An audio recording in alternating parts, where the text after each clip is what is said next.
La determinación exacta de estas interrogantes suele ser muy complicada, sin embargo es recomendable que mediante la recopilación de información y el reconocimiento de campo se logre obtener antes de la realización de las perforaciones al menos una idea de ellas. Existen algunas recomendaciones que pueden ser utilizados como guías para la determinación de las variables. Coduto propone valores de espaciamiento y profundidades en función de las condiciones del subsuelo y el tipo de estructura. Para eso nos presenta la tabla 7.8 de la tabla 8.1 y la 8.2. Ambas tablas fueron adaptadas de Sowers del 79, donde S es el número de pisos y D es la profundidad anticipada de fundación. Esto con un proyecto de ingeniería civil de edificio. Vean que en la tabla .81 se presenta el espaciado o el espaciamiento por cada sondeo en función de la condición del subsuelo. Una condición de subsuelo promedio, hay una condición de subsuelo baja o errática, y hay una condición de subsuelo de alta calidad y de uniformidad, es decir, que presenta un solo tipo de suelo. Si es que el proyecto es, se estima, ¿ya? Se estima que por debajo del suelo, el suelo es uniforme, entonces se elige la tercera opción.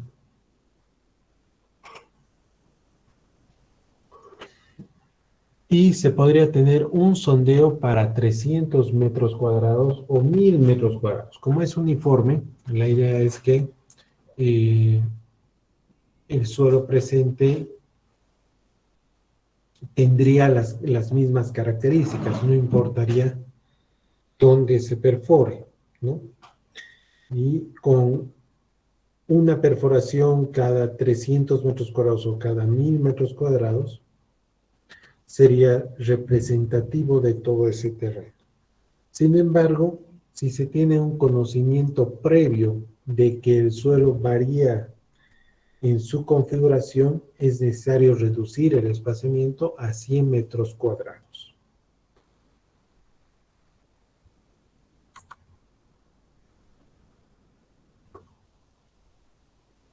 En cuanto a la profundidad,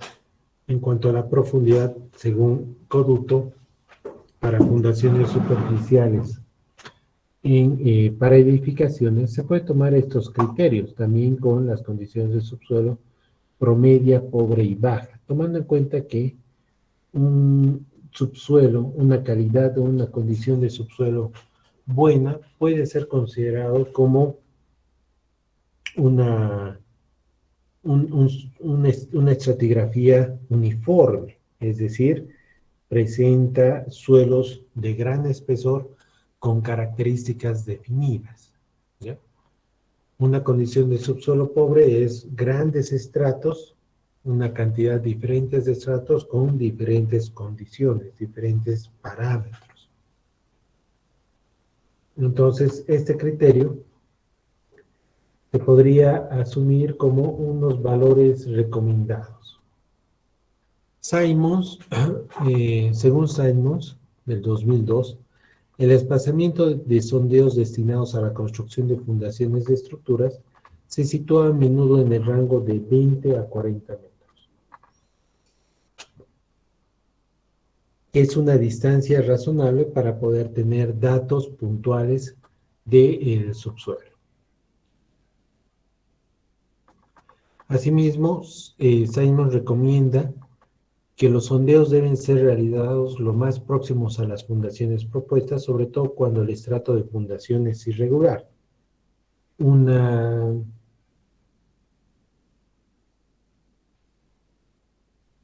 criterio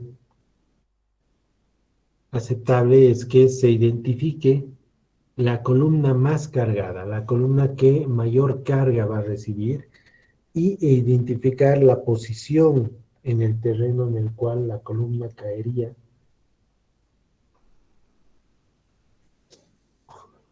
y elegir ese mismo punto de la columna como un punto de exploración de subsuelo para poder tener el dato en la columna más cargada, ¿no? Y que sea verificado en el terreno que está por debajo de la columna más cargada.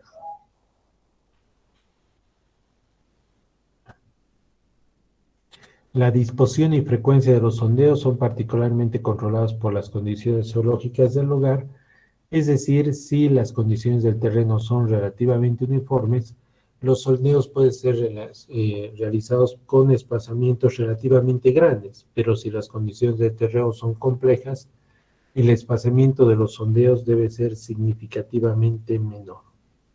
La profundidad del sondeo es determinada tomando en cuenta la profundidad a la cual el suelo es afectado por la carga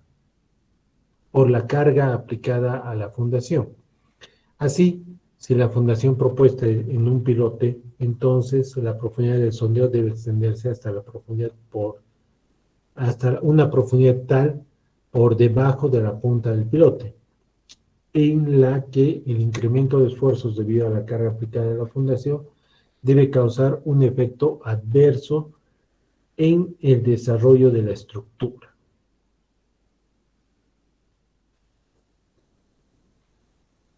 Según Simons, para una fundación de ancho B, la profundidad de sondeo debe considerarse aproximadamente hasta 1.5 B más o 2 veces B por debajo de la fundación, puesto que se asume que el incremento de esfuerzo debajo de este nivel no causa un efecto adverso a la estructura. En algunas autoridades consideran que el incremento de esfuerzos igual al 10% de la carga aplicada de la fundación es un límite aceptable. Debe notarse que para fundaciones cuadradas o circulares, el incremento de esfuerzos verticales debajo de la carga aplicada es aproximadamente 15% de la carga a una profundidad de 1.5 B y cerca del 10% de la carga a una profundidad de 2 veces B. Para una fundación infinitamente larga, estos valores corresponden al 40 o 30% respectivamente, y en tales casos resulta prudente investigar el terreno hasta una profundidad muy por debajo del nivel de fundación más 2 veces el ancho B, para trabajar de este modo del lado seguro. ¿Ya? ¿Hasta aquí alguna pregunta?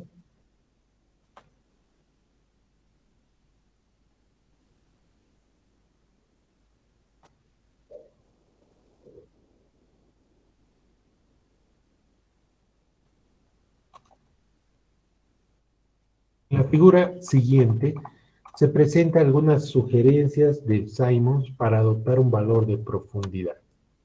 Vean que en una losa de fundación de un edificio se tiene una exploración del subsuelo recomendada de nivel de fundación más 1.5 o 2 veces el ancho B. En fundaciones aisladas, a pesar de que son fundaciones aisladas, trabajan como un conjunto y podría asumirse el ancho de uno de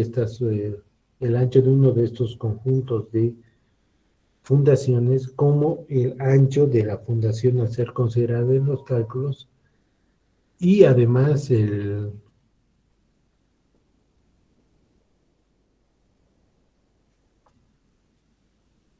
la apreciación de cómo se resolvería la exploración del subsuelo si es que estamos proyectando que el proyecto tenga pilotes, fundaciones profundas. Entonces lo que se recomienda es que se tenga la construcción o la exploración del subsuelo por debajo de la longitud en una dimensión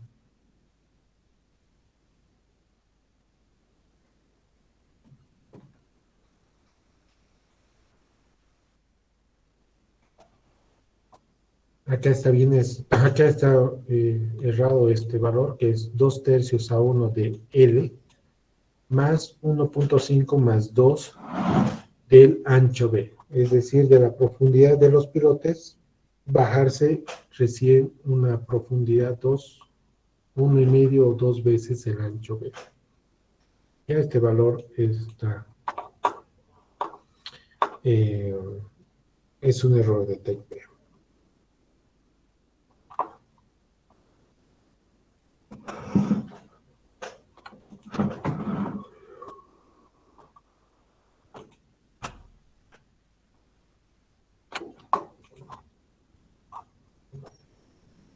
Hay otro criterio que es la Asociación Americana, la Sociedad Americana de Ingenieros Civiles de Estados Unidos,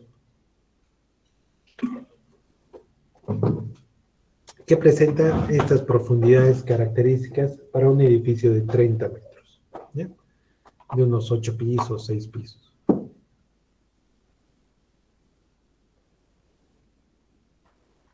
Y el espaciamiento que deben tener, ¿no? Sin embargo, el de Simons también es válido.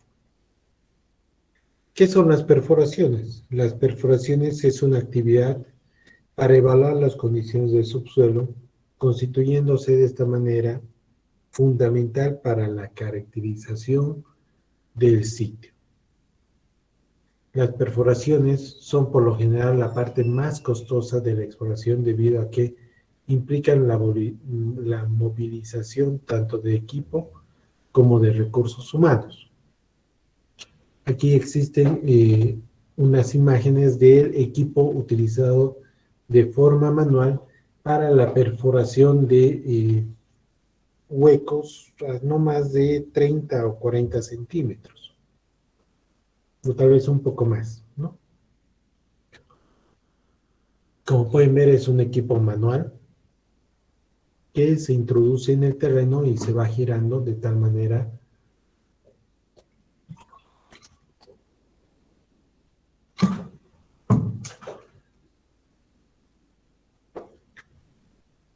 de producir la perforación deseada. Profundidades mucho más elevadas requiere de equipos equipados con motores que realizan la rotación de estas herramientas para poder explorar el subsuelo con mayor profundidad, sobre todo con mayor profundidad. Existen equipos móviles, equipos fijos en los cuales son desarmables, se instala y se perfora, luego se desinstala y se lo vuelva, y los equipos móviles que ya vienen con un chasis modificado para poder perforar en el terreno. Existen diferentes diámetros reconocidos por la norma.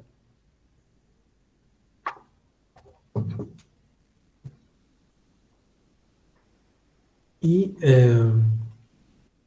cuando las condiciones del suelo son adversas, porque esta perforación puede ser realizada en un suelo seco, y al realizarlo en un suelo seco, las paredes de la perforación se pueden mantener estables y puede ser posible sacar muestras de suelo en la profundidad, pero cuando las condiciones del suelo son desfavorables, es decir, que el nivel freático se encuentra cercano a la longitud y al existir una perforación, lo que ocurre es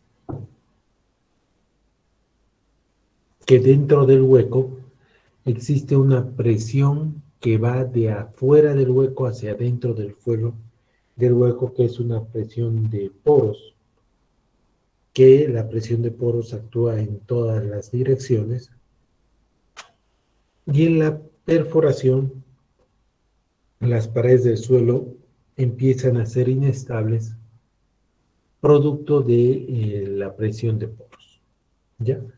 Entonces, para salvar esta cuestión, La perforación se la llena de un material denominado lodo bentonítico. Este lodo bentonítico tiene la misión de mantener lleno el hueco de la perforación, lleno de un líquido conocido. Este líquido conocido lo que hace es tener una diferencia de presiones con la posición real del nivel freático, y al ser este de mayor volumen, de mayor presión, existe una presión que va desde una condición externa hasta el pozo,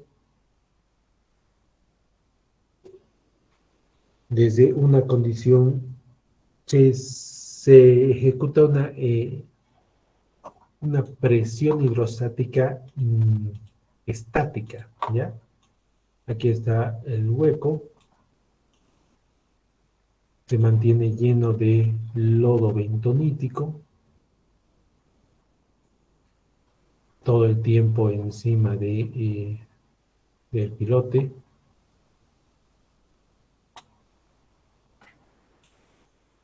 La posición del nivel freático está por debajo.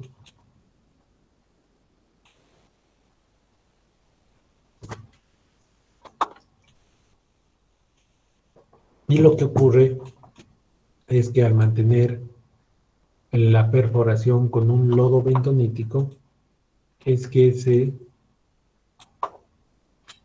produce una presión hidrostática de dentro del pozo hacia afuera del pozo,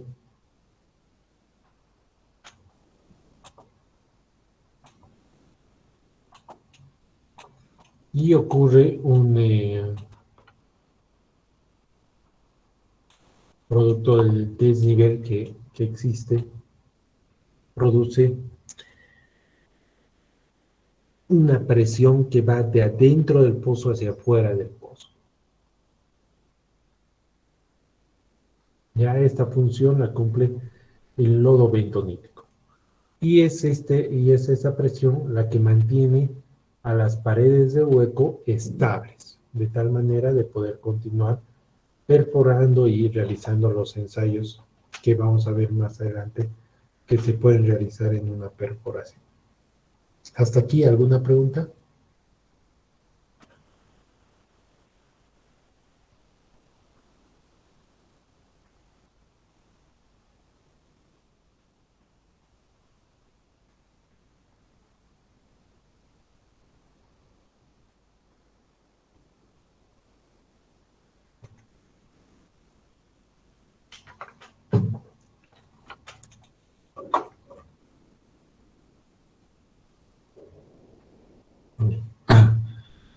Mm, El ensayo más conocido, el ensayo más popular, el ensayo más realizado también, bueno, uno de los ensayos más realizados es este ensayo de penetración estándar, ¿ya?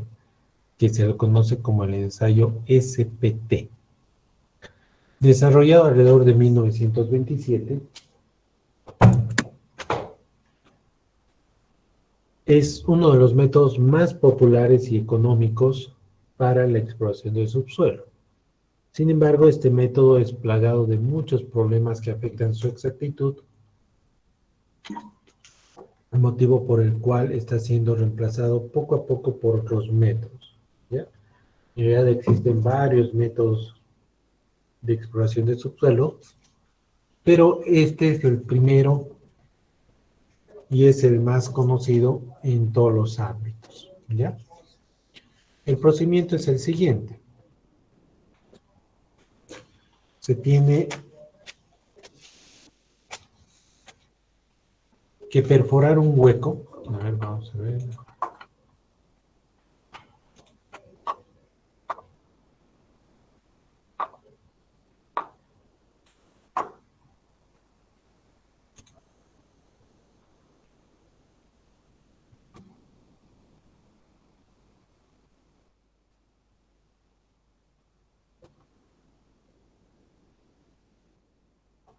Esta imagen nos va a ayudar a describir ya el procedimiento.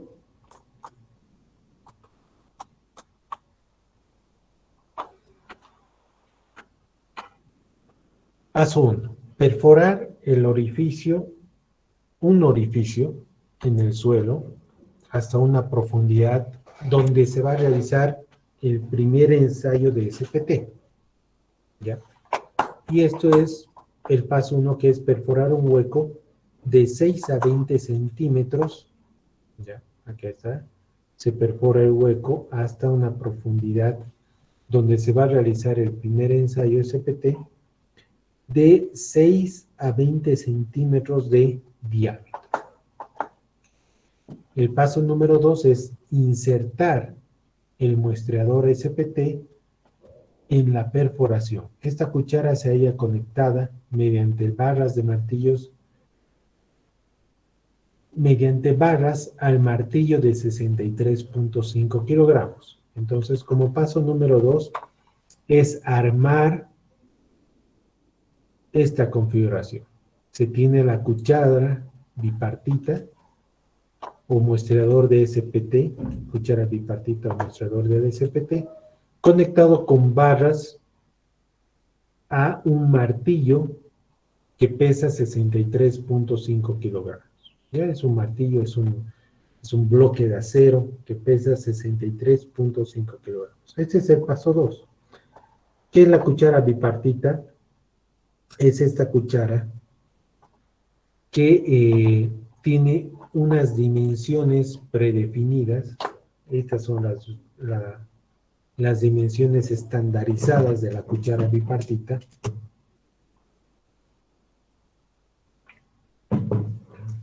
Que es una herramienta que tiene 2 pulgadas de espesor, 55 centímetros. Tiene unas paredes gruesas que hacen que dentro tenga un diámetro libre de casi 3.5 centímetros de diámetro, y se pueda armar y desarmar de esta manera. Por eso también es conocido como cuchara bipartita, entre dos, se parten en dos.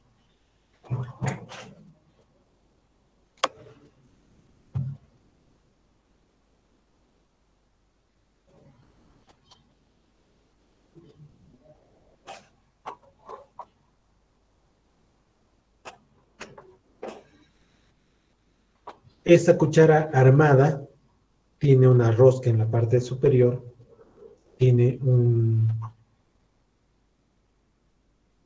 cono, ya, que permite que el suelo ingrese por acá, ya.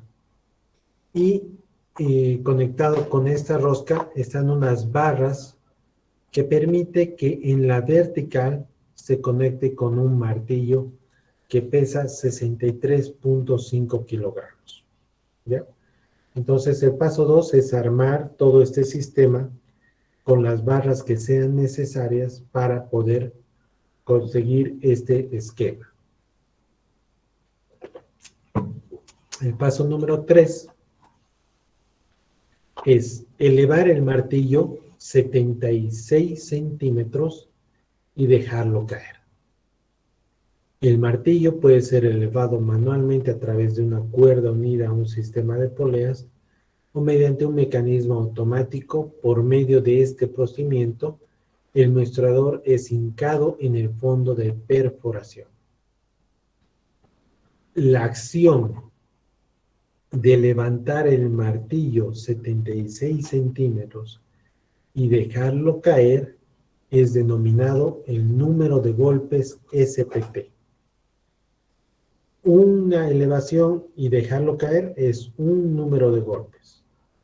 Levantarlo de nuevo 76 centímetros y dejarlo caer para que golpee este yunque, que es una extensión de las barras, y esta extensión de las barras golpee las barras que está conectada hasta lo que es la cuchara de bipartita, o también conocida como cuchara de Terzaghi, se vaya insertando dentro del suelo. ¿ya? El suelo, hasta la profundidad que hemos excavado, vaya ingresando a la cuchara bipartita.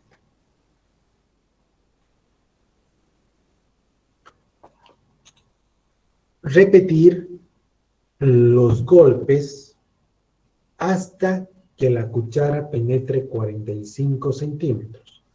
Registrar el número de golpes necesarios para penetrar cada intervalo de 15 centímetros. Si se requiere más de 50 golpes para penetrar cualquiera de los intervalos de 15 centímetros, o si luego de 10 golpes no se registra avance, entonces detener el ensayo y registrar como rechazo.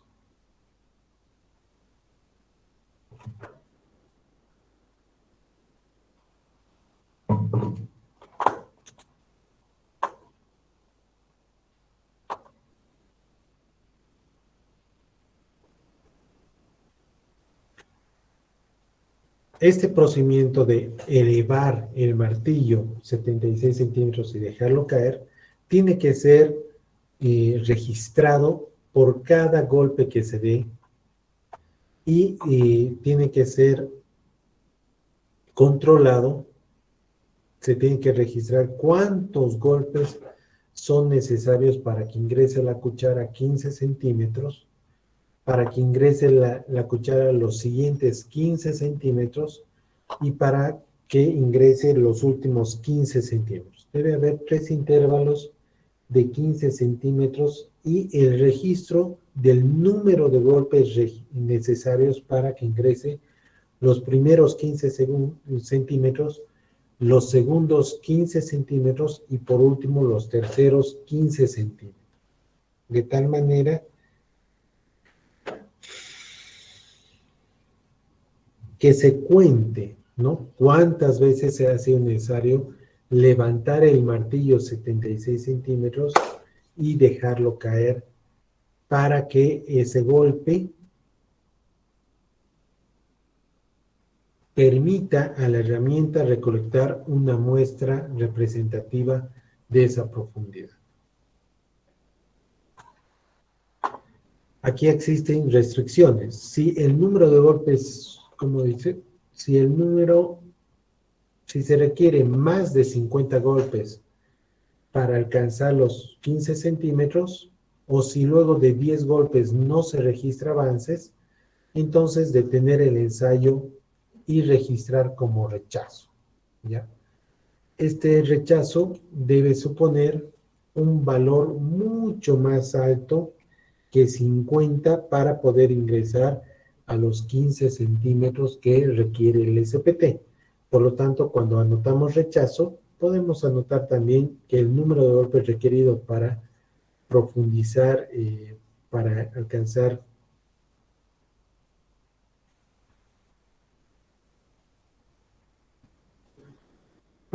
la profundidad puede ser asumido como un número grande, como ser 50. Luego, determinar el número de golpes necesario para ingresar los últimos 30 centímetros.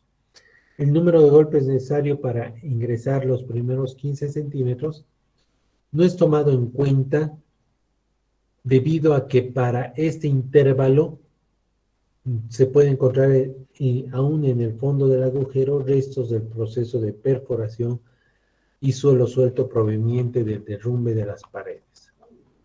El paso número 6 es retirar la cuchara del agujero para luego remover y almacenar la muestra de suelo obtenida. Perforar nuevamente hasta alcanzar la profundidad del segundo ensayo y repetir el procedimiento. Una vez terminado los pasos, el número de golpes SPT de esa profundidad representativa es la suma de los números de golpes necesarios para ingresar los últimos 30 centímetros. Al retirar la cuchara bipartita, se debe inspeccionar el suelo con una descripción visual manual del suelo y algunos ensayos para la caracterización visual del encargado de la perforación.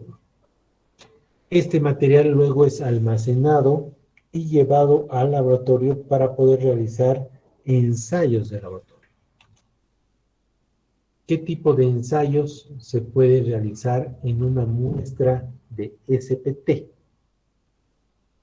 Los ensayos que se puede realizar en una muestra de SPT, que es una muestra conocida como alterada, ¿ya? ¿Por qué se dice que es alterada? Porque para ingresar dentro de lo que es la cuchara de Terzaghi o la cuchara bipartita,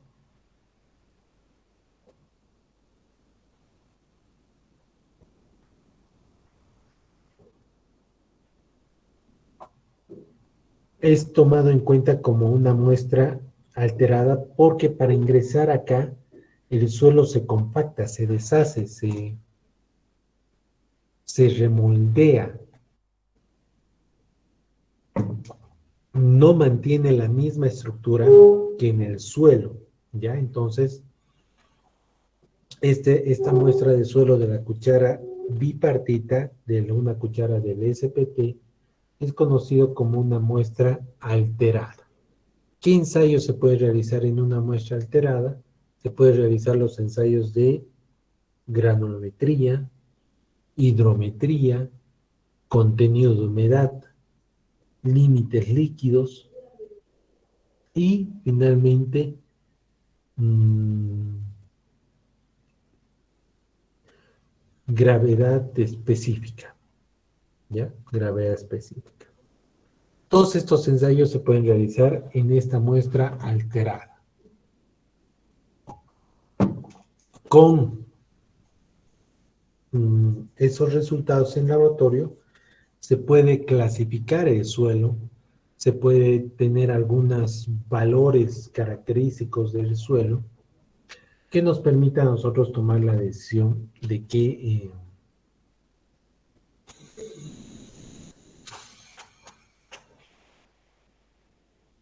métodos utilizar para el cálculo de capacidad de asentamientos, de incrementos de esfuerzos. ¿Listo? Aquí se ve la hidrometría y los límites, la gravedad específica.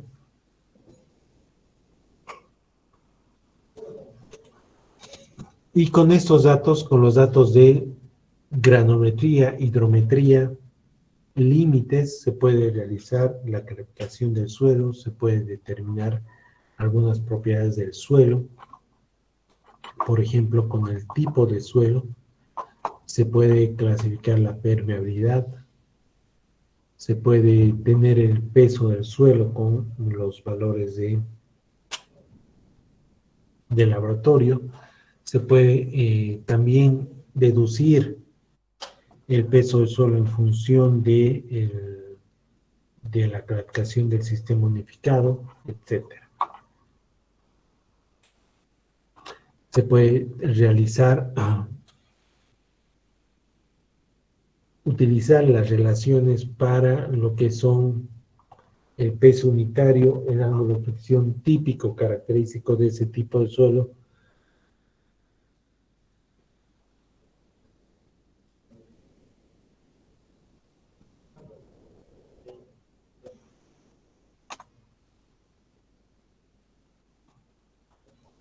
y otras características de interés, ¿ya?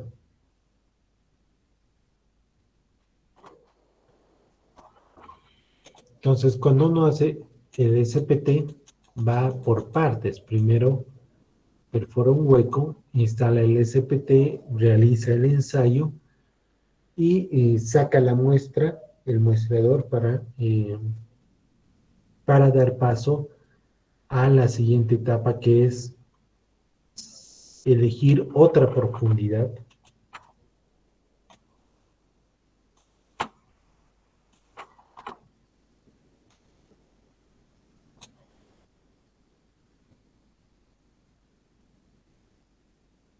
para la ejecución del segundo ensayo del SPT. Entonces, cuando se llega a otra profundidad,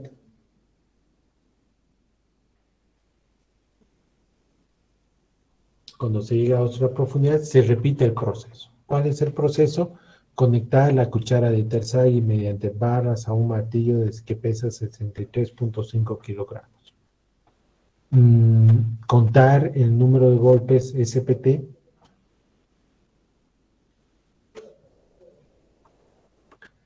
para en intervalos de 15 centímetros, 3 veces de 15 centímetros, y poder quedarnos con el número representativo de SPT de esa profundidad como la suma de los golpes, número de golpes que ha sido necesario realizar en los últimos 30 centímetros. ¿Ya? De tal manera que el resultado de un SPT usualmente es muestras a ciertas profundidades, muestras de suelo a ciertas profundidades, junto con un número representativo de SPT que ronda los valores de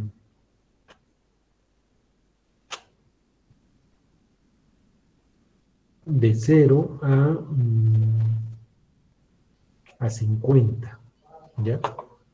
Más o menos el mayor número que he visto de SPT es 50. Más allá de ese valor, se considera como rechazo.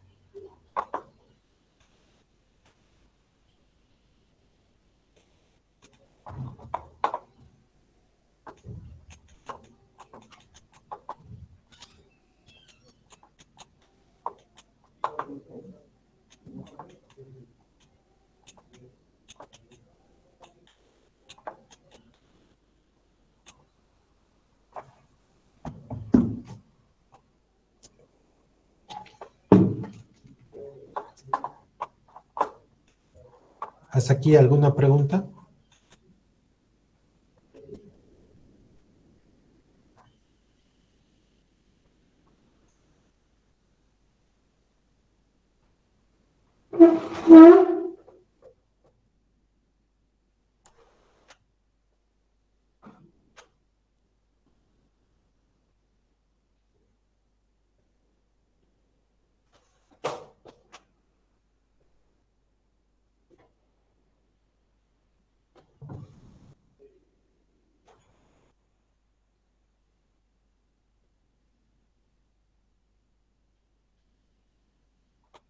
Ya, estén viendo esta tabla de los factores que afectan el número de golpes SPT, y yo voy a volver en un momento, por favor. Gracias.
Buenas tardes, perdón. Continuemos. Entonces, del resultado del SPT se tiene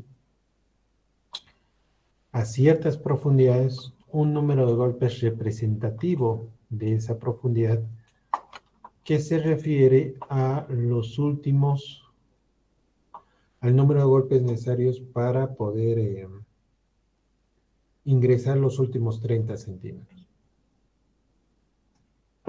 Además de que a esas profundidades se tiene una muestra de suelo.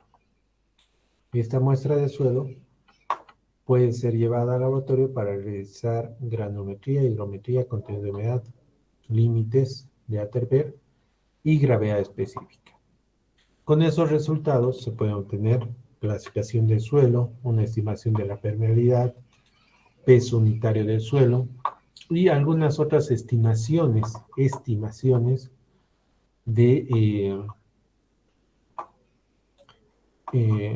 ángulos de fricción, ¿ya? Algunos parámetros de resistencia, ¿ya? Eso con respecto a la muestra de suelo. Con respecto al número de golpes SPT, ¿ya? Existen muchos estudios en los cuales relacionan el número de golpes SPT con alguna propiedad del suelo, ¿ya? ¿Cuál es la idea? La idea es que el número de golpes SPT es una estimación, ya es un valor que está relacionado con la compacidad del suelo, con la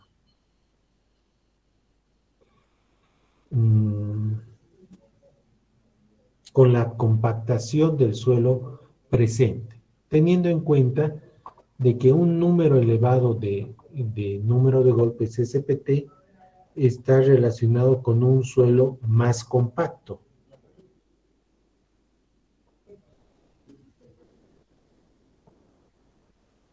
Y un número de golpes pequeño está relacionado con un suelo blando, con un suelo suelto. Entonces, un suelo suelto va a tener propiedades bajas y un suelo compacto va a tener propiedades más altas.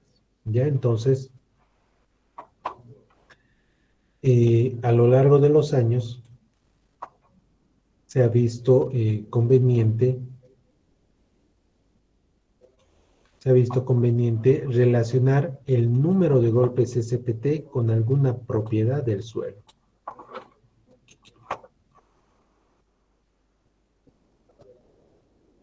Por ejemplo, aquí está en el texto las correlaciones que pueden ser relacionados con el SPT.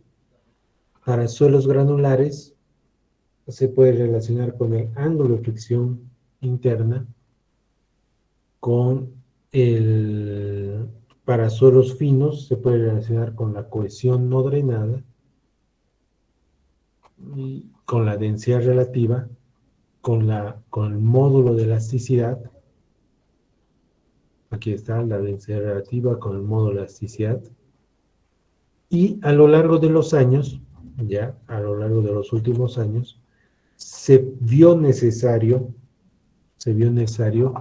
corregir este número de golpes, debido principalmente a los diferentes herramientas que se utilizan para realizar el ensayo SPT.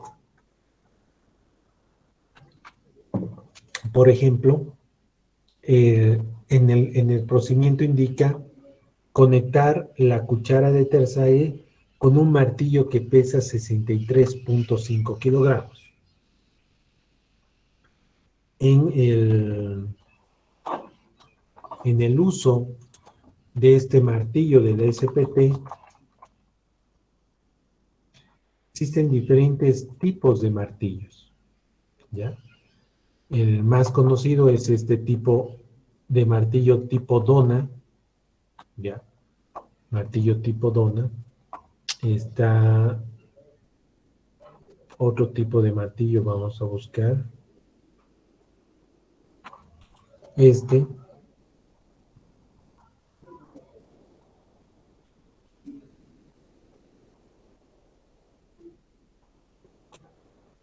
este, ya que hay un martillo.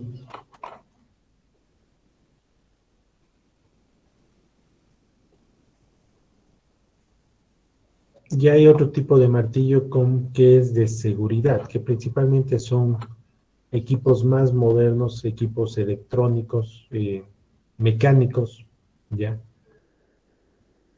que no son tipo dona.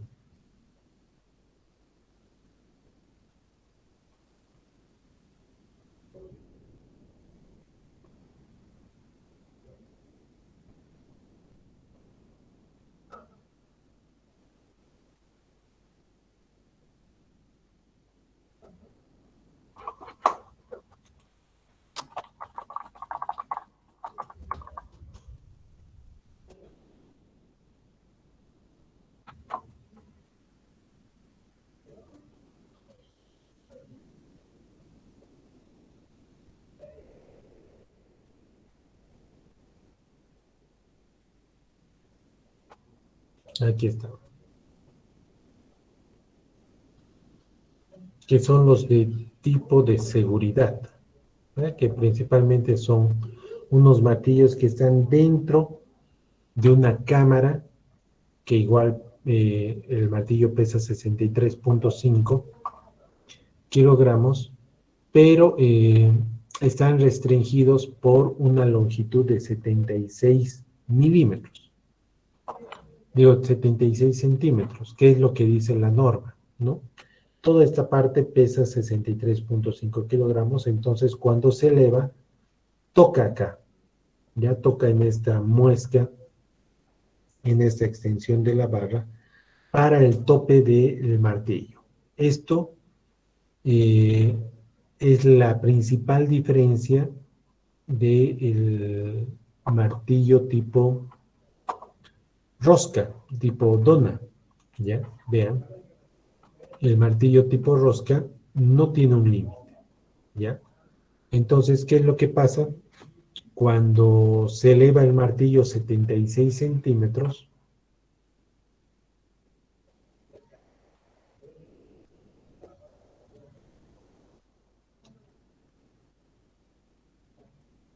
cuando se eleva el martillo 76 centímetros, en el tipo dona, ¿ya? Lo que usualmente se hace es marcar en la barra 76 centímetros y la elevación es manual. Vean que aquí es mediante una cuerda y polea y el operador es el que levanta de alguna manera con un sistema de cuerda y polea entre una o dos personas el martillo, que pesa 63.5 kilogramos, lo eleva a 76 centímetros y luego lo deja caer de tal manera que en ese golpe se golpee el yunque y la barra vaya ingresando. Pero este sistema de cuerda y polea con un martillo tipo dona tiene que ser repetido para que la cuchara de Terzaghi ingrese en el terreno 45 centímetros.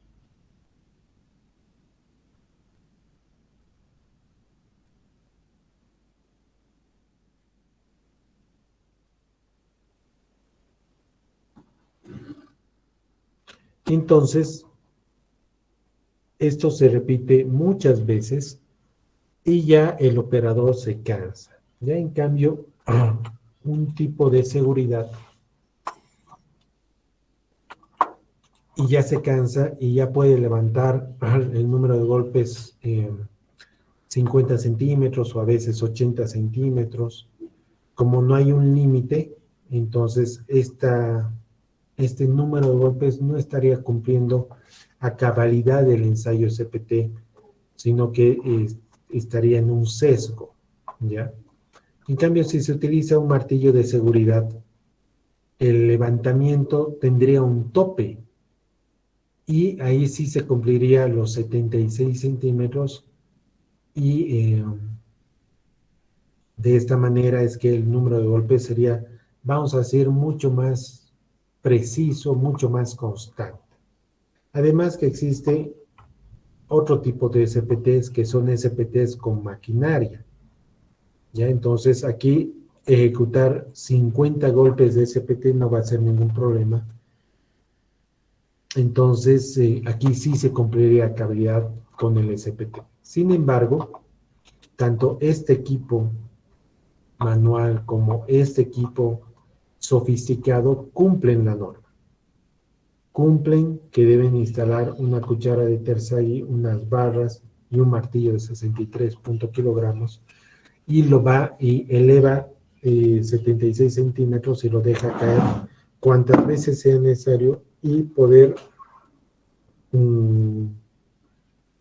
establecer el número de golpes SPT. Sin embargo, esas pequeñas diferencias en un mismo tipo de suelo generan diferentes números de golpes, diferentes números de golpes SPT. Entonces,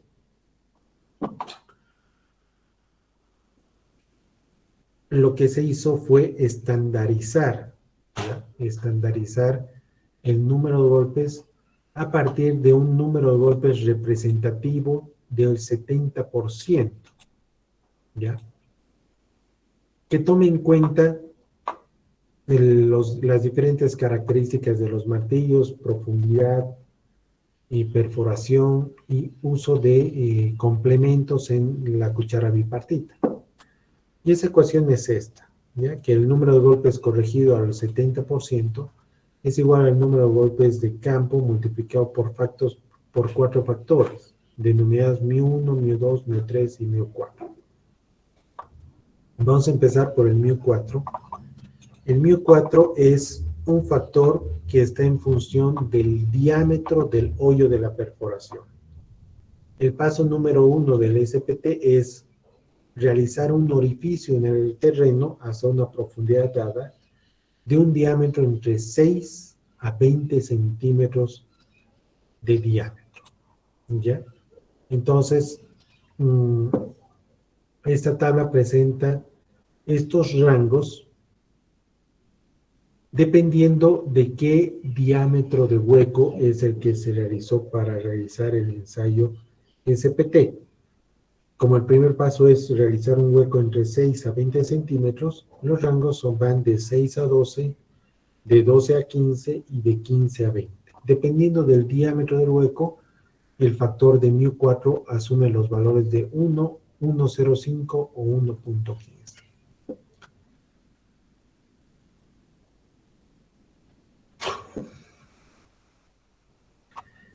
El μ3 es un factor que está en función de que si hemos colocado algún complemento a la cuchara de Terzaghi. Por ejemplo, este complemento para arena suelta es este canastillo de retención.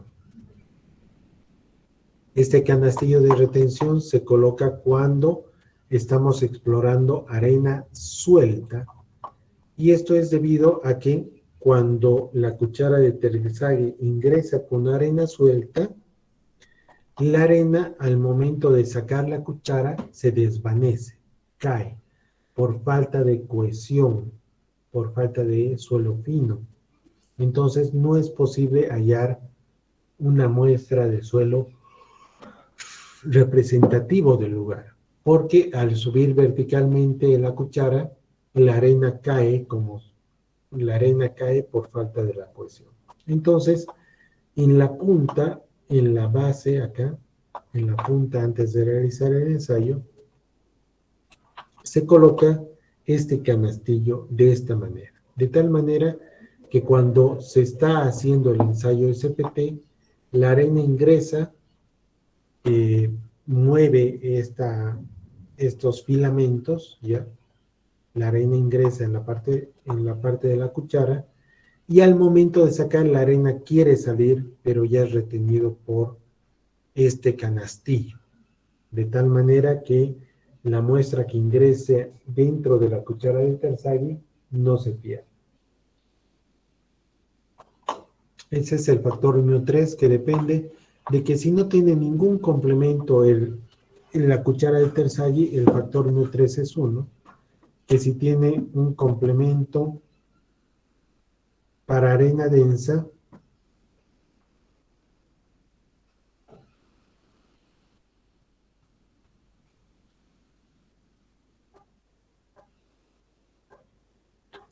o para arena suelta.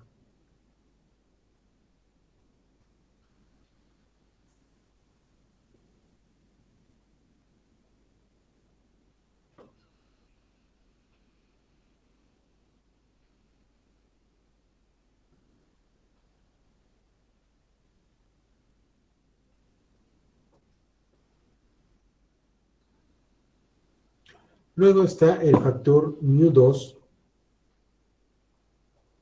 que es en función de la profundidad del SPT. Ya, con esto terminamos.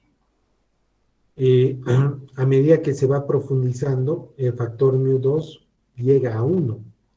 Profundidades mayores a 10 metros de SPT, el factor de μ2 es 1. Entre 1 y 0,75 está entre la profundidad de 10 metros a 0, según esta tabla.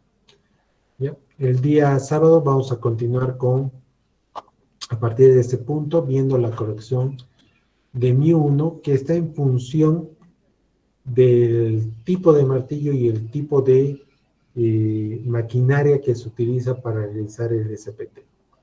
Ya, hasta aquí llegamos. El día sábado continuamos a partir de este punto. Gracias, hasta luego.